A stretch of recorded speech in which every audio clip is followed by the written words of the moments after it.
More than 12,000 feet high in the Andes Mountains, the waters of Lake Titicaca reveal a host of unfamiliar sights to the men of Calypso. Beneath its cold waters, they search for the legendary source of the Inca Empire, once the most extensive in all the Americas. There are few places on Earth where man has not probed, but this remote sanctuary has been untouched. And so the aura of mystery clings to it. Great fables have grown of untapped riches in its depths.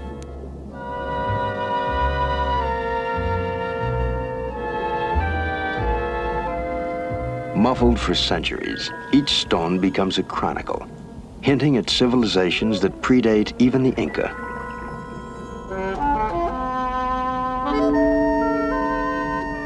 Even the frog-like creatures that inhabit its waters are strangely unique. Myth and mystery are part of its heritage. Such are the legends of Lake Titicaca.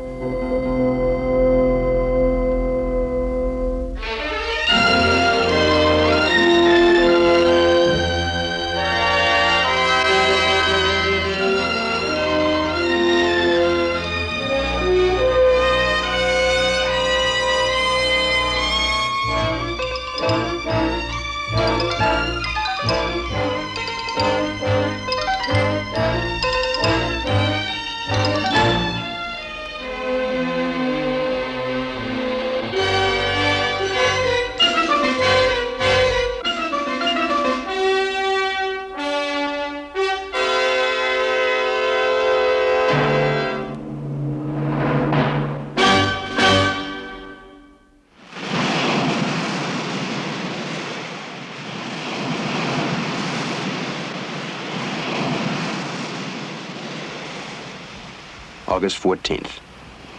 Beneath the rolling waters, a team of divers explores the ocean floor. Anchored in the swell, the ship awaits their return.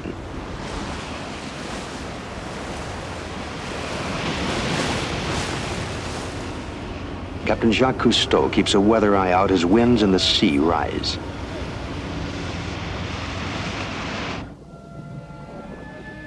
Underwater, the restless storm makes little impression. Tides and currents replace wind and gales, but they move in steady cycles, and the creatures of the reef adapt to their rhythms.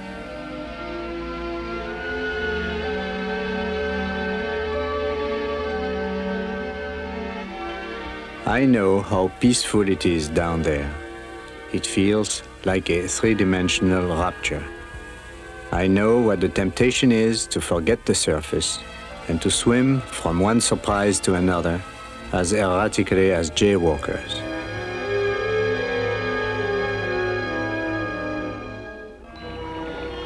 Busy and amused as they are below, they will not bother about our growing worries above.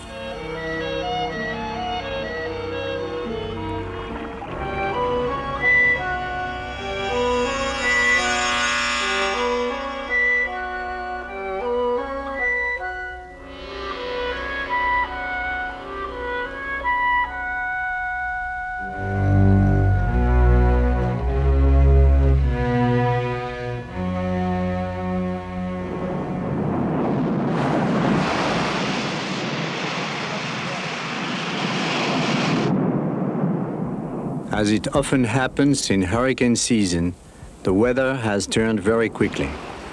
I call the divers back before recovery becomes impossible.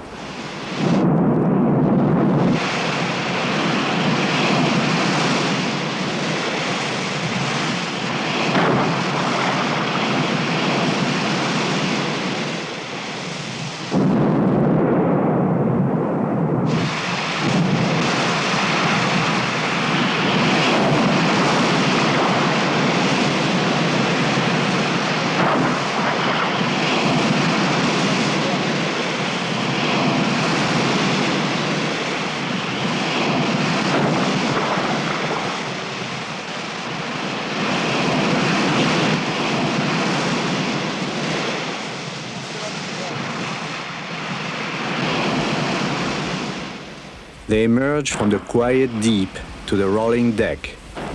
from an element through which they can fly back to the world where they are again at the mercy of gravity.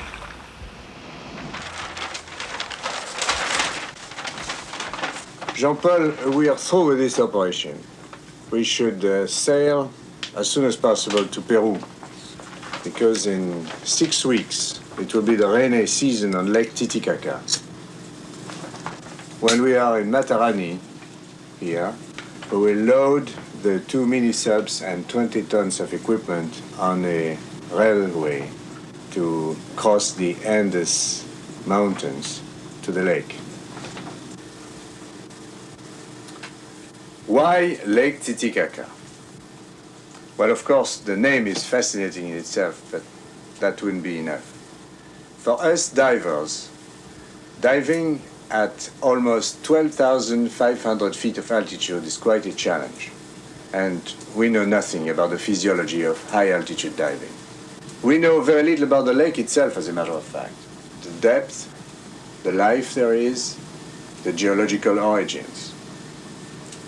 And we are also in Inca land. It means that all around the lake there are giant constructions and temples that may very well extend underwater. So we are going there to study human physiology, biology, geology, archaeology. And there also are legends. It is said that the Incas, when the Spanish arrived, have thrown into the lake very valuable gold pieces of art. Who knows?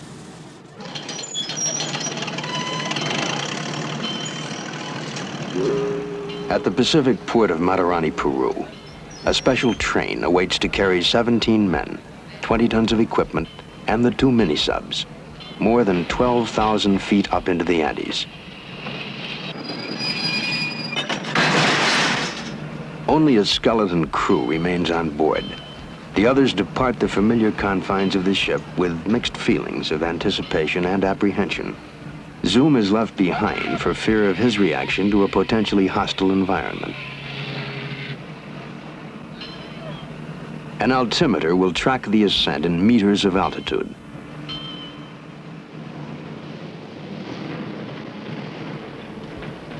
The train climbs steeply to emerge at the 1,000-foot level on a plateau, where the first chill air muffles the landscape in fog.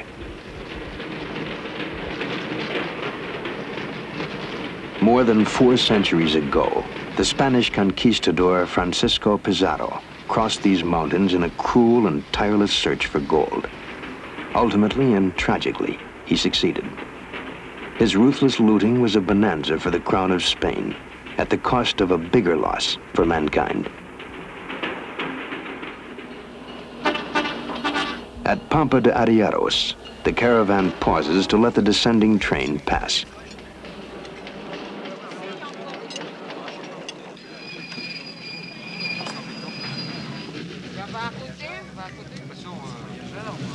We look at the Indians, and they look back at us. Between us, there is curiosity, but little possibility of understanding. We feel separated by differences as great as the height of the Andes and the depth of the sea.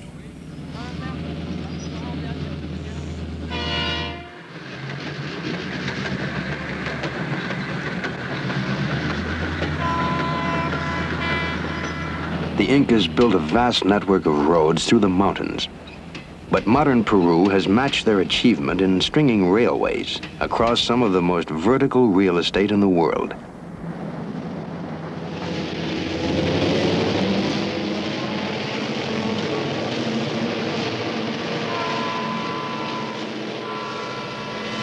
The divers have done little more than sit and watch the scenery go by. But they notice that even normal activities like walking and stooping bring lightheadedness. Crucero Alto, little more than a switching depot on the line, marks the highest point in the journey, 14,666 feet above sea level. From here, the expedition will drop 2,000 feet to the lake itself.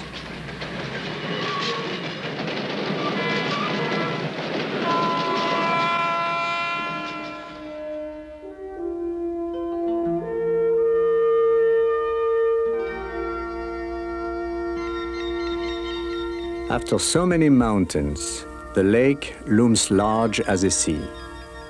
140 miles long by 40 miles wide, it is the highest navigable body of water in the world.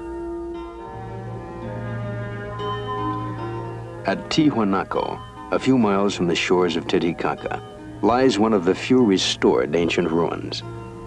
Archaeologists can discern traces of at least 5 civilizations in these stones, 4 of which predate the Incas. Much of the art and achievement popularly attributed to the Incas was actually contributed by the various peoples they replaced. Like the Romans, their skill lay in conquest and organization. But none of these civilizations ever developed a form of writing, and only scattered remnants of carved rock remain to hint at their glories.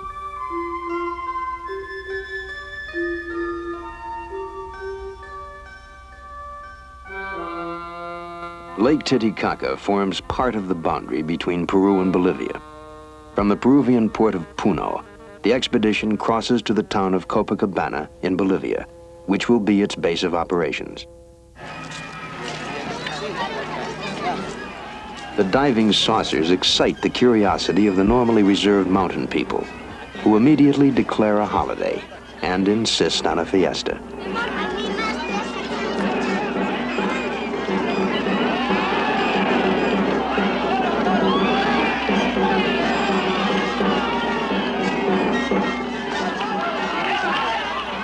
In a combination pagan rite and Christian ceremony, the saucers are blessed and prepared for baptism.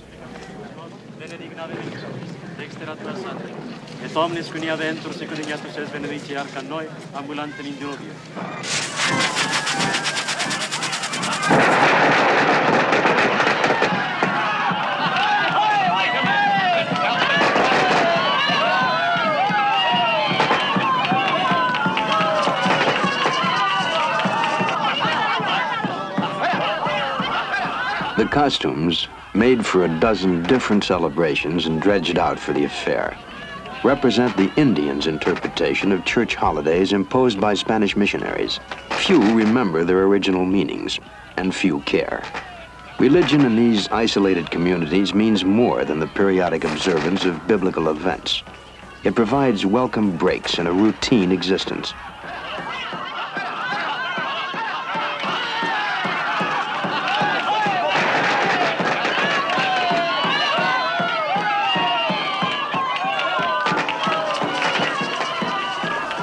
Eager to get on with their work, the crew finds it impossible to shortcut the festivities.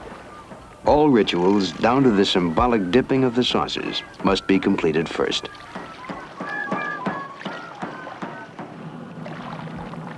Aboard the barge that will serve as our diving platform, we have a new sense of apprehension. Loading our equipment took immense physical effort. At this altitude, even minor jobs leave us exhausted. The lake seems endless. The surface is foreboding, and our worries about high-altitude diving are magnified by the plight of the cormorants.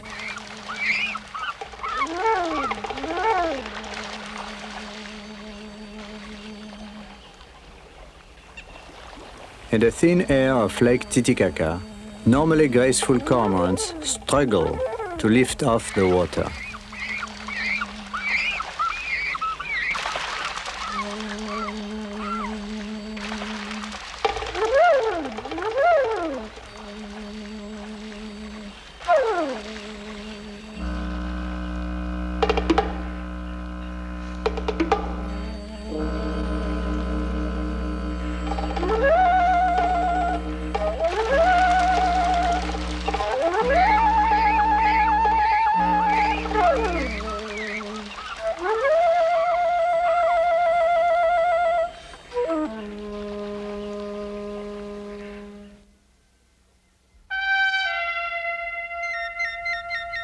Off the tip of the Copacabana Peninsula lie the once sacred islands, the most likely spots to begin explorations. Though the air temperature is a brisk 50 degrees, Cousteau finds the effects of the sun doubly intense in the thin air. soleil est dur aujourd'hui, hein? Ça cogne, hein? Lake Titicaca sits in a pocket carved out by glaciers. Its water level rose and fell with each ice age. Fed by the snows of the Andes, the lake has no outlet, and today its level is slowly rising again. It is possible that some of the ruins of the sacred islands have been submerged. Cousteau cruises the shore, seeking probable points of extension.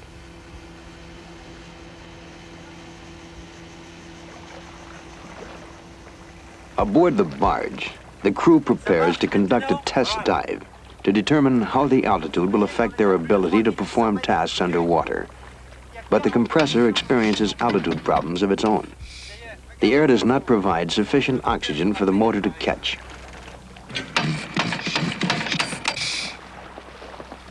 The solution is to feed pure oxygen into the carburetor.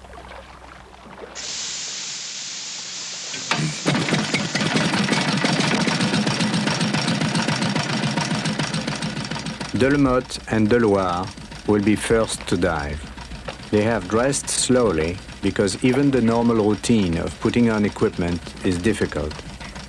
Before a man can move about with ease, his red corpuscle count, lung size, and metabolism must be altered. But it takes 3 generations for the human body to adapt in this way. We will film the exploratory dive to check the reactions of the divers as well as the visibility below the surface. Our greatest worry now is that exhaustion may overtake the divers.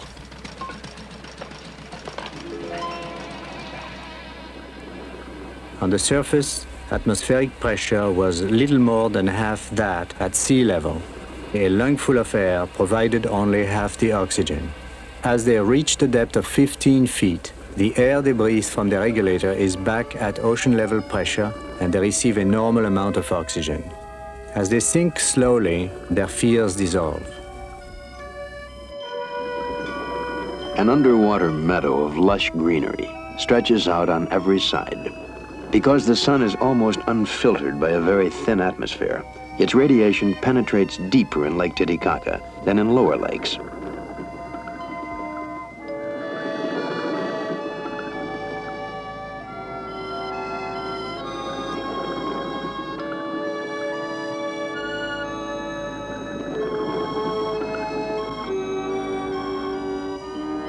Under the vegetable carpet, the bottom is made of mud and silt, several yards thick.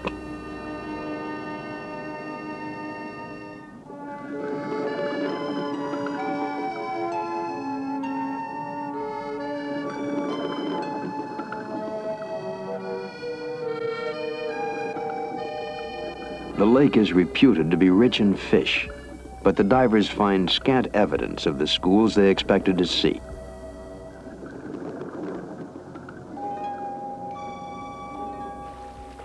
As soon as they return to surface, the men are plagued again by exhaustion. We are pioneering a new field, high-altitude diving. It has its new rules that our physiologists have developed theoretically in Marseille and that we must verify in the field. To avoid decompression accidents, called the bends, decompression stops must be made on the way back to the surface. In the sea, these stops are made at the depth of 20 feet and then again at the depth of 10 feet. Here in the Strato Lake, the stops were set higher at 12 and 6 feet. Our new decompression tables for Titicaca have proven safe. Dr. Jacques Cousteau submits the divers to a thorough re-examination. Physically, they do not seem to have suffered. Working underwater proves less exhausting than working on land at this altitude. But he fears the men may be unable to maintain a balance and rules that their workload be reduced by 40%.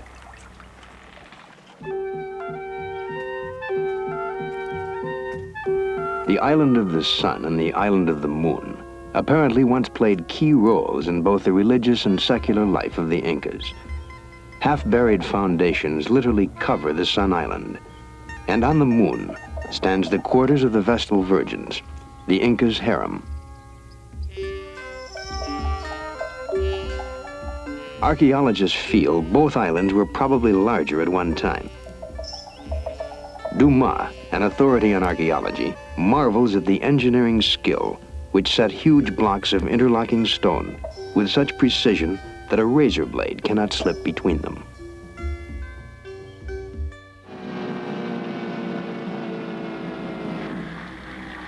After calculating where underwater extensions are likely to be found, the divers follow a course that takes them through the waving Tortora reeds.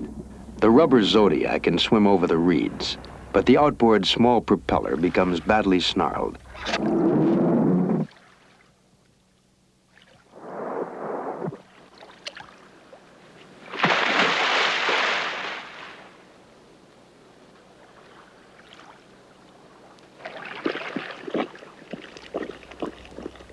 Jean Riant pushes through a sea of algae, seeking an opening.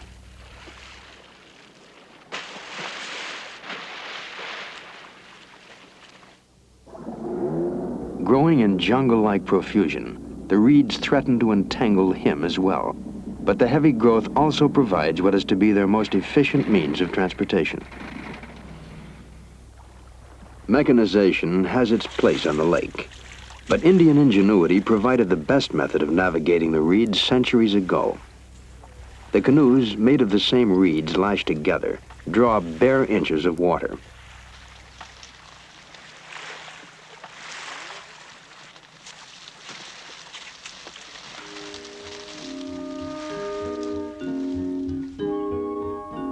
Dumas comes upon a huge monolith at the water's edge. Its surface worn, it seems nevertheless to have once been cut and shaped.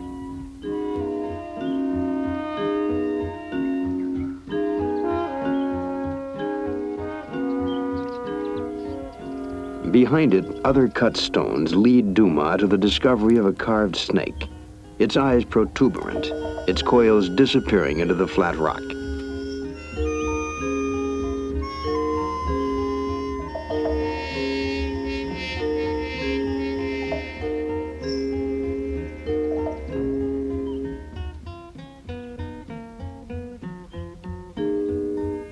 Dumas follows the trail across the narrow point of land to where it meets the water again.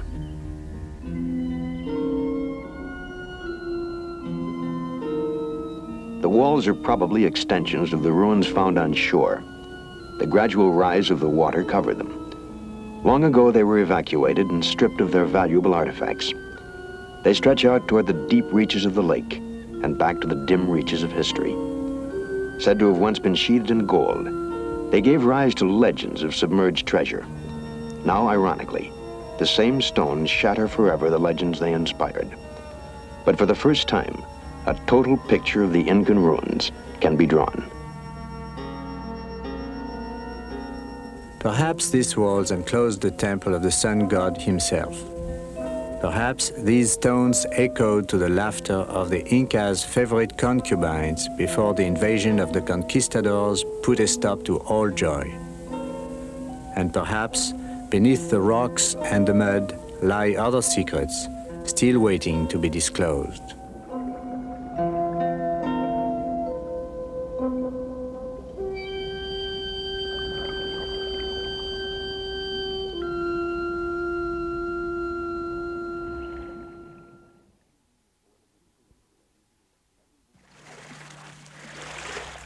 For the people of the lake, everything they don't understand is Inca. They can provide little useful information, but they direct the divers to the old man of the lake. Born on the island of the sun, he has lived on these shores for all of his 86 years. Between bites of mildly narcotic cocoa leaves, he tells of a tunnel that stretches from the lake to Cusco, ancient capital of the Incas. Oh yes, an underground and underwater tunnel, 300 miles long, made by the Incas. We've heard such things. Also, we heard that there was a 7 or 8 mile long gold chain at the bottom of the lake. Such legends we've heard and investigated, but they're never there. The water is generally clear, offering visibility of at least 60 feet. but the bottom is often a mess of thick reeds and piled stones. Covered with algae and almost indistinguishable from the surrounding rocks, what appears to be pieces of pottery catch Jean Riant's eye. Pottery shards are to archaeologists what nuggets are to prospectors. I have found earthenware jugs on many expeditions in the past. We know at first only that the pottery is primitive in design. Experts will affix the date and place of origin and thus bring meaning to the discovery. Simple artifacts often give a better picture of ancient times than ornaments left in the tombs of kings.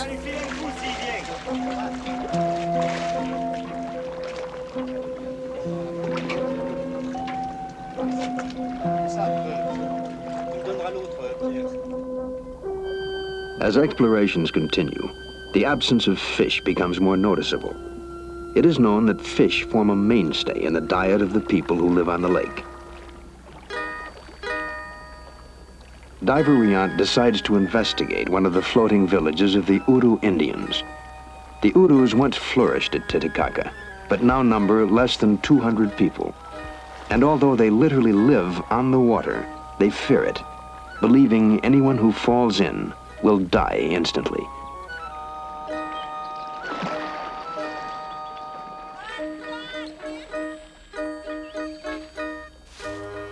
The islands that support the Uru villages float on the surface of the lake. They are built of layers of tortora reed. As the bottom layers rot, fresh reeds are spread on top.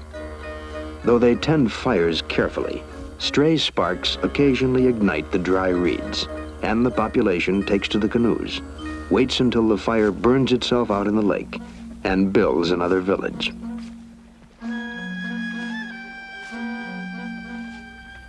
To a superstition-ridden people, Riant represents the incomprehensible world of modern society. Until recently, the Urus would not even allow photographs to be taken of their faces, sharing a belief common among primitive people that by capturing images, the camera was capturing souls.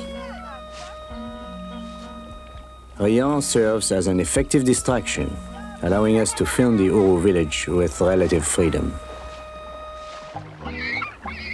Cormorants abound in the village. Though they are used in other lands for fishing, the Urus raise them like chickens for food.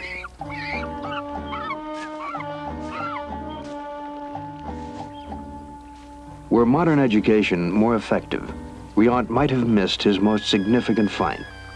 On his walk, he has seen items of pottery identical to the samples taken from the lake.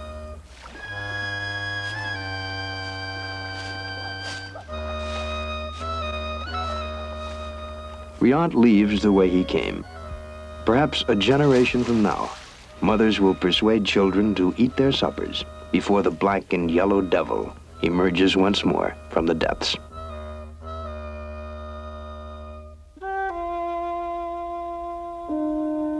One by one, ancient cultures have taken root here and passed on. They have left behind mysteries to be solved and a pervasive sadness at their loss.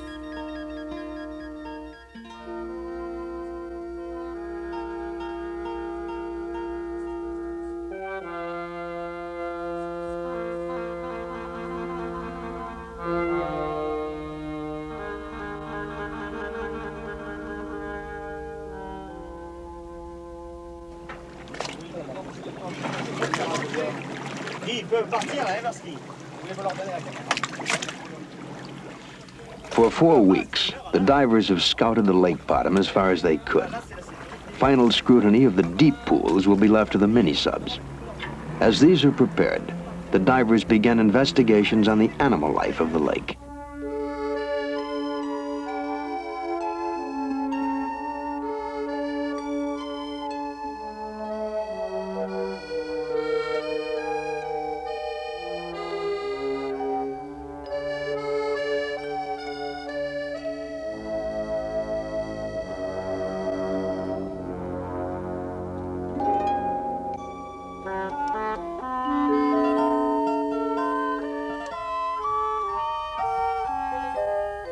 Even the animals here are touched with mystery. Though it acts like a frog, it looks like a toad. We have met them everywhere underwater, but never on the surface.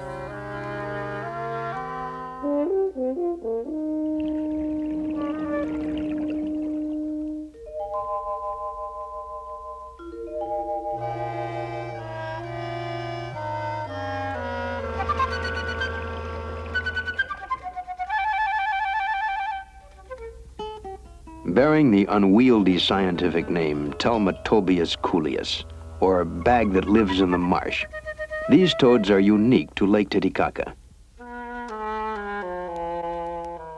Most toads are amphibious. They must surface to breathe and live as much of their lives out of the water as in. In Telmatobius coolius, the lungs have atrophied past the point of use, yet none possess gills like fish. They breathe instead through bag-like folds of skin. Minute capillaries in the skin take oxygen directly from the water. The question remains, what drove our friends to this underwater existence? It is probable that the thin air of the Andes did not supply enough oxygen for their small lungs. So they became aquatic.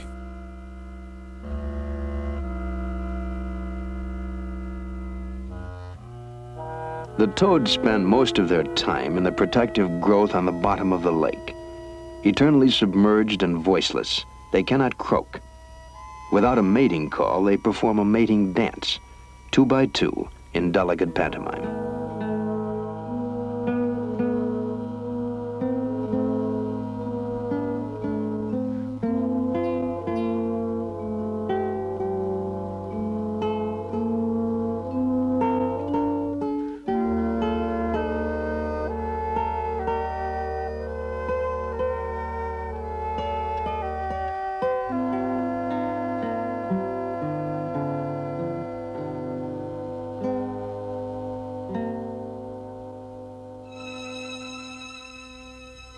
There is still another puzzle in the lake. We come across scores of dead or dying fish scattered among the weeds. Some appear bloated, some misshapen. None seems to have been killed for food.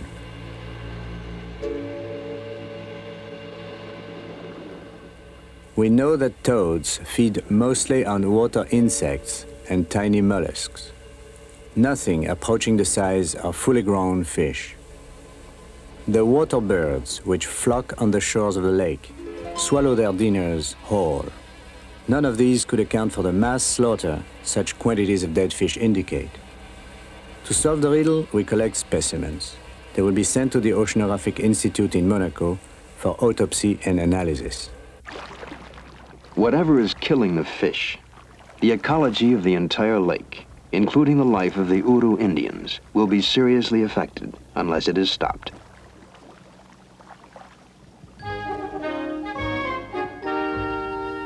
The incredible number of toads encountered prompts further study, a representative census of their population in Lake Titicaca. Since there is no part of the lake where divers did not find toads, Cousteau directs the crew to mark off an area of roughly 1 acre. The men will collect every toad inside the lines, count the catch, and multiply to arrive at a rough estimate of the total number. For the toads seem to constitute a settled community with no natural enemies and no place else to go.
Left too long out of water, the toads, like fish, will die. But collection proceeds rapidly.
The animal's dimensions are surprising. Stretched out, they average 2 feet in length, with feet and legs almost twice as long as the body. They weigh up to 6 pounds.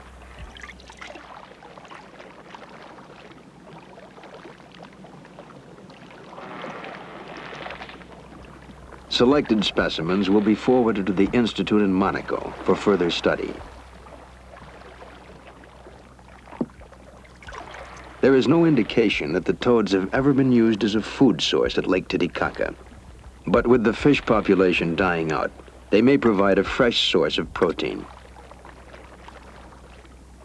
Telmatobius coolius does not possess a uniform pattern of color or design. Each toad is an individual, bearing its own unique set of markings. The census complete, Falco releases the toads. The final count, 200. The estimate of Lake Titicaca's total toad population, 1 billion.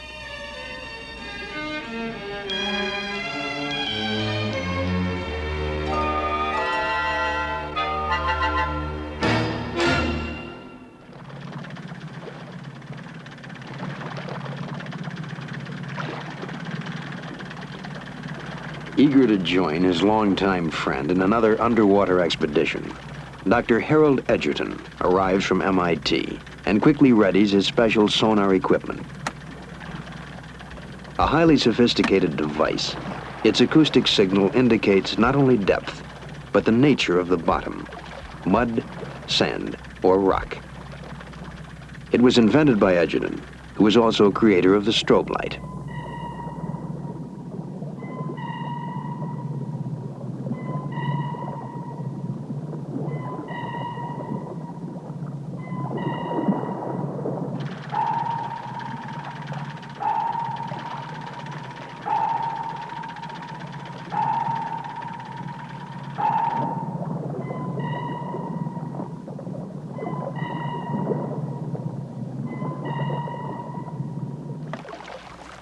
The magic of electronics etches a precise profile of the lake bottom.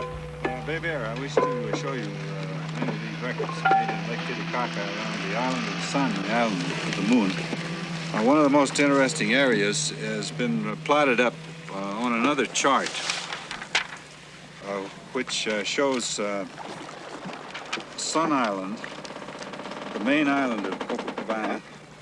This map shows many records, sonar records, that have been consolidated into one map showing a ridge that comes up to about 50 feet deep, another ridge which comes up to the surface at this point and then disappears at about 330 feet deep. And in between these, there's a sediment pond that's about 400 feet deep. Now, this would make a very, very interesting place for you to dive with the soucoupe, because you would have an absolute, almost a complete flat bottom coming up to sharp rocks, which rise almost directly, vertically from the sediment layers.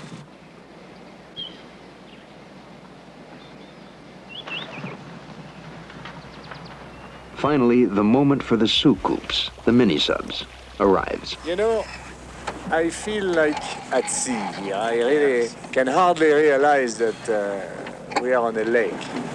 Here in Lake Titicaca, in freshwater, the mini-subs will probably be 150 pounds heavy.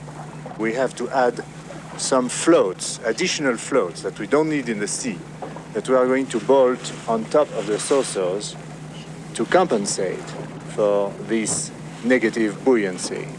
And we hope our pilots will be able to maneuver just as easily in Lake Titicaca as they do in the ocean. The barge in position. The crew makes a final check. Cousteau and Falco will man the subs.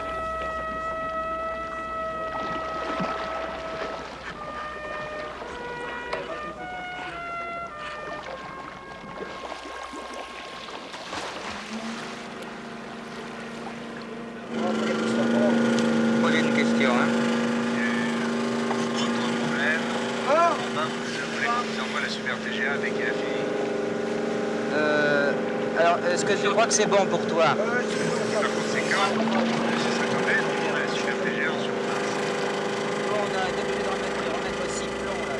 From inside, Cousteau reports all systems perfect.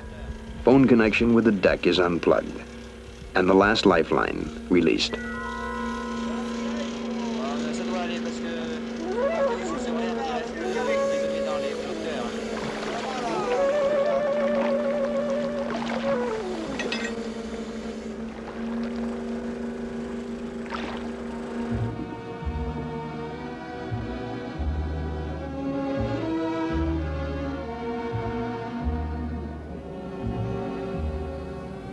A diver accompanies the mini-subs as far as 100 feet to make sure they have not been damaged in the long trek from Matarani. Using the lights of the subs, Cousteau and Falco signal farewell.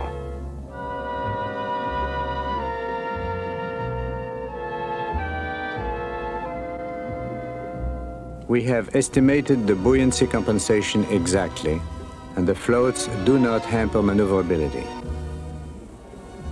Surrounded by the familiar machinery of the mini-subs, we feel less alien in this strange environment.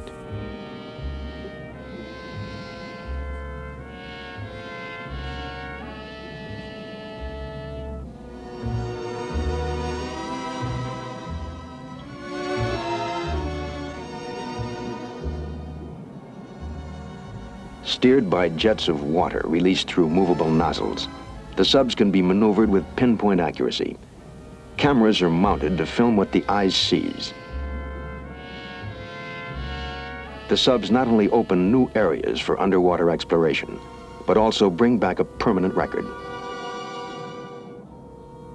The subs gingerly skirt the rocky ledge as they start down.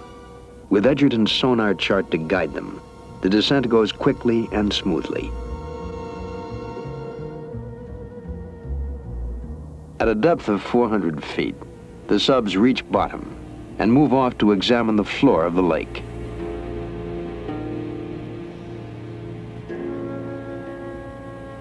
Falco and I exchange remarks over the sonar telephone, and we cannot help constantly referring to our experiences in the sea. The water of the lake is almost as clear as deep ocean water. Freshwater plankton is thinner than that of the sea. The sediment at the bottom of the lake, as measured by Edgerton, is at least 35 feet thick.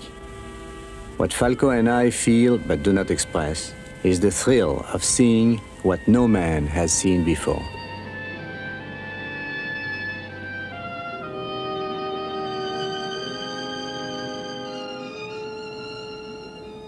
Halfway across the pool, their attention is sharply riveted by the sight of seemingly random tracings in the flat mud. Both subs veer to follow the zigzagging lines.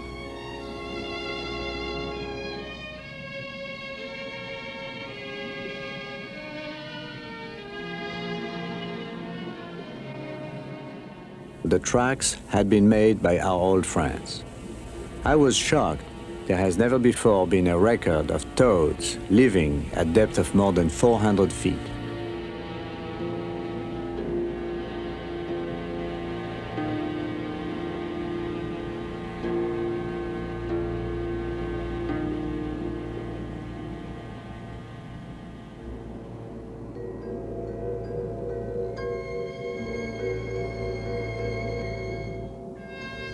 At the far side of the pool, the spine-like ridge charted by the sonar rears up before the subs, marking a symbolic end to their exploration.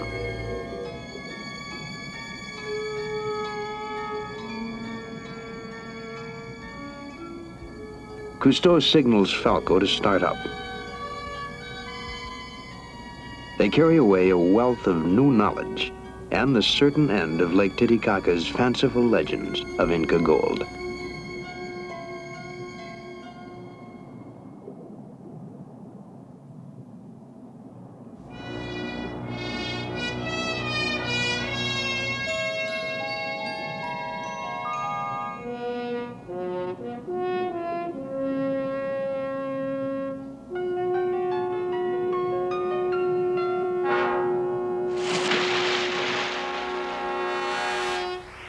Like mechanical whales, the mini-subs signal their location to the barge. In the last instant of our journey, the appearance of the submarines at the surface spans 1,000 years in the history of Lake Titicaca. For the answer to the problem of dying fish, Cousteau journeys to Monaco. The fish sent back from the lake have been examined at the Oceanographic Institute. The cause of death, an infection specific to trout. Trout were introduced into the lake in 1940 to provide a more substantial food fish. The results have been tragic. Now biologists are already at work, seeking countermeasures before both trout and native fish succumb, leaving the toads in sole possession of the legendary source of the Incas.